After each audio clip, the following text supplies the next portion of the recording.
But the Ghana Police Service says the reasons given by some Ghanaians for the need to hit the streets to demand better living conditions are not compelling. This is contained in an affidavit in support of a motion filed at the High Court seeking to restrain the protesters from embarking on the streets protest. Some Ghanaians have in the last few weeks agitated through a social media hashtag Fix the Country, demanding better living conditions. A planned May 9 protest was scuttled as the police secured a court order barring any protest till the COVID-19 restrictions on public gatherings are lifted. This order was set aside by the Supreme Court on Tuesday as it ruled that it was contrary to the law. Hashtag Fix the Country for weeks trended on social media as citizens made calls for various challenges they've identified either in their immediate environment or affecting the nation as a whole to be fixed. It then took a different form when some individuals indicated a desire to pour onto the streets on May 9 to press home the demand for better conditions of living. That May 9 protest did not happen as the Ghana Police Service on May 6 secured a court order barring the group from engaging in any street protest, with the order indicating that they are restrained until such a time that the appropriate authority lifts the restrictions on public gathering relative to COVID-19. The protesters took the view that that particular order was in error, as once they were not made parties to that particular application that led to a grant of the order, it meant that under law, the court should have granted the order to last for just 10 days. And so they brought the matter to the Supreme Court, asking that the Supreme Court intervenes and sets that particular order aside. The Attorney General's office disagreed and argued that that particular order, by operation of law, was to last for 10 days. And so despite the expression that suggests that it was indefinite, it was actually supposed to last 10 days. The AG further argued that it elapsed on May 16, and so as it stands now, there is no order in force requiring the intervention of the court to set it aside. The court, in ruling on the matter, the decision read by Justice Yawapel did indicate that that order was in error, as the position of the law is that it should have been granted for 10 days. And so the court proceeded to set aside those portions of the order that bar the group from protesting until such a time that an appropriate authority lifts the restrictions on public gathering. Despite this victory, there is still a pending case at the High Court. This time around, it was filed by the Ghana Police Service on notice, meaning that the protesters have the opportunity to argue, and that particular case is also seeking to restrain them from embarking on a street protest. But that case has been adjourned to June 14 at the High Court, where the court is supposed to hear legal arguments as to why it should grant an order barring the group from engaging in a street protest. But for now, there is no order in force stopping the street protest. A pending case, however, remains outstanding. Reporting for JoyNews from the Supreme Court, my name is Joseph Akable. Now, the Ghana Police Ghana Police Service, however, in a statement shortly after the ruling, warned against anyone attempting to protest, saying there is a pending case at the High Court. JoyNews had secured copies of the documents filed by the Police Service at the High Court. And my colleague Joseph Akable, who just brought us that report, has that statement. He joins us with details. Joe, what reasons does the police say are not compelling?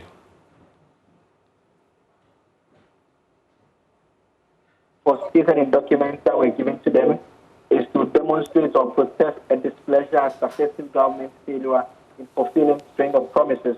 And the police service says that this is not a compelling or urgent reason to warrant the organization of an event that it believes will be a super spreader for COVID-19. And so they are urging the court that the court should restrain the organizers from going ahead with the protest. They make the point that even before, and these documents were actually filed before the expiration of the 10-day order, which has subsequently been set aside by the Supreme Court. And they make the point that they had got wind of the fact that the group intended to pour onto the street even before right after the expiration of that particular order. And so they say that their duty to protect citizens and protect the well-being of citizens from the COVID-19 pandemic, and as law enforcement agencies, they are intent to carry out that performance of that duty by asking the court that it does not allow this particular event to take place because the nation and many citizens will put at risk. Now, so Joseph, if I'm to understand you well, when the police compares their reasons to demonstrate with the public safety issue of COVID-19, they say the reasons are not compelling enough considering the fact that we are in a pandemic? Absolutely. And the point they make is that it is not something that is pressing or of urgent nature. So there is not an immediate demand, like something has happened that for which reason you have to protest right now. And so that is how come they say that it's a period that there are restrictions in force. And once those restrictions are there, again, if you recall, when the organizers of the Fix the Country campaign, when they wrote the Ghana Police Service, they detailed how they intend to observe the COVID-19 protocols, including how they may even use online measures to register people to participate in the protest, how they are going to space out, there will be sanitizers available. They also ensure that people are in their nose masks around, among others. The Ghana Police Service say that those measures are not sustainable and cannot be enforced in a manner that will ensure adherence, especially when it's a public event where you have people moving from one point to the other. So they say that the risk is too high for the state and for the citizens of Accra to be exposed to, for that matter. Joseph Akable, thank you very much for joining us with those details of the statement. Let's take those concerns to Ernesto Yeboah, one of the organizers of the Fix the Country process. Now, Ernesto, according to the police, your reasons for organizing a demonstration are not compelling enough, considering the fact that this is indeed a pandemic we're living in. What's your reaction? Well, thank you very much, and good morning to you and to your viewers out there. We are not going to dignify the statement of the police with a response. And it springs from the fact that clearly the police itself needs fixing. I don't know if you have read a copy of their statement yourself. And I don't think that the police actually did a good job in scanning through their release. And these are all some of the issues that calls for fixing. I mean, if a chef enters a kitchen knowing that he's not just going to cook for himself, but for the public, the chef would pay a great deal of attention to what constitutes the ingredient of the dish he's putting out there. You don't put kerosene in food. You don't put acid in food. But that's precisely what the Ghana police have done. If you read the number 3 of their statement, I don't know if you have read it. And right. For the sake of my viewers, what they are saying. For the sake of my viewers, Ernesto, what specifically are you referring to, which is in point number 3 of the statement? Well, basically, I mean, what I see there is the police saying that they have the right to act unlawfully. This is in breach of common sense, in breach of the Constitution, in breach of every reason. And so, to be charitable to them, I think it's maybe a grammatical error or something. So they should correct their grammatical errors and then put out the statement again, and then we'll be ready to respond to them. But at the heart of it, the principle that the police puts forward is that we are in a time of COVID-19. Your protest is not urgent. You can always demonstrate sometime in the future when there's no pandemic. You see, don't do the work of Madame Tenge. She's paid. She's a public officer. She's paid with her taxes.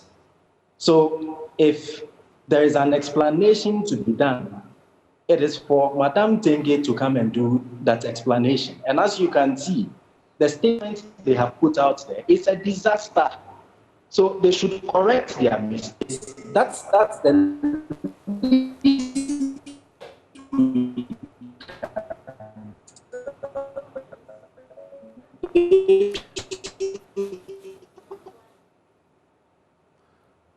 Unfortunately, we seem to have lost Ernesto Yeboah Zoom. We'll try and re-establish that connection and then complete the conversation. Our interview with Ernesto Yeboah, he's joined us via phone. Ernesto, pardon us, it looks like we had a poor internet connection earlier. The question I was asking, though, when we were cut off was that in spite of the fact that there may be some mistakes that you have identified in the police statement, the people of Ghana still want to know your response to that sentiment. Can't you wait? I mean, if you are going to have a demonstration, can't you wait till it's safer?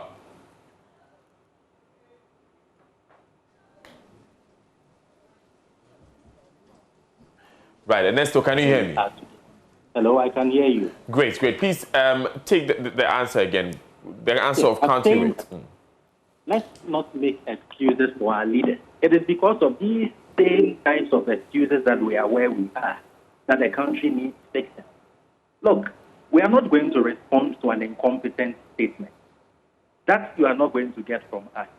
Madam Ifeatingi, if she really wants our response or really wants to show the people of Ghana that they have some maximum or minimum amount of respect for us, then they should withdraw the statement, correct their grammatical errors, whatever it is, and then bring it back to the public domain. They are Ghana Police Service, not the party police service. So this thing about making excuses for them, Ghanaians deserve better.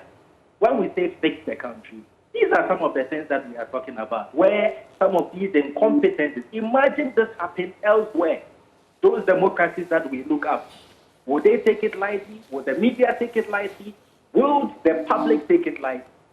Certainly not. So, Madam, if she wants to be taken seriously together with the Ghana Police Service, then it needs fixing. I mean, the statement needs fixing. That's what we have to say about it. What's next for your protest? Well, we are awaiting the direction of our legal team, and once they call, we would complexify it by also looking at the other factors that need to be brought on board, the psychological factors, social factors, cultural factors, and then we would announce the date for the protest. As for the protest, let me state here and now that nobody, no institution, no individual can stop the protest from happening. Not the executive, not the judiciary, not the legislature, in fact, not the police. So the public should be, rest assured that we are certainly going to announce the date of the protest, and all who want to follow and be up to date on information can check our website, Fix the Country, or on Facebook and other social media. Right. Ernesto Yeboah, thank you very much for joining us. He's one of the organizers of the #FixTheCountry protest.